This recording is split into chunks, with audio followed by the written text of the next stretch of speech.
from a book that has been called the greatest book of men of war since the Iliad, Michael Herr's Dispatches. I know a guy who had been in the combat medic in the Central Highlands.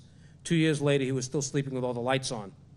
We were walking across 57th Street one afternoon and passed a blind man carrying a sign that read, "My days are darker than your nights. Don't bet on it," the ex-medic said. But the Civil War was not the end. The Civil War was just the beginning.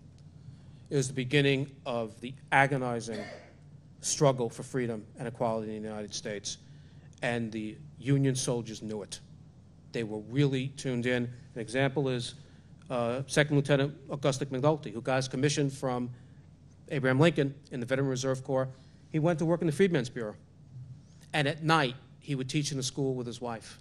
And they marveled at the one-armed artilleryman who would spend his entire day in the Freedmen's Bureau and then teach writing to manumitted slaves at the night. And he remained committed to this his entire life. Henry Crowell, 13th U.S. Infantry, talked about how you could possibly deny full citizenship to men of color who had fought for the Union. Can this government, clothed with its military insignia, a soldier to struggle for its freedom and preservation, at the same time deny that soldier the privileges of a free government?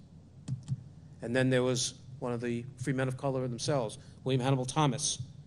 We ask no favors in our own behalf, but we ask if such devotion is not a test of loyalty, and we have shared alike in the dangers and vicissitudes of the war, ought we not to partake of all the immunities pertaining to the rights of the citizens, even as our white brother? I'll say no more, but submit this of mine to the candid, sincere judgment of the American people. Ironically, William Hannibal Thomas would later write one of the most scurrilous anti-African-American books ever written, even though he was a man of color himself. It was called The American Negro. He was later called Black Judas by people such as W.B. Du Bois. There's a terrific book that Dr. John David Smith has written about him.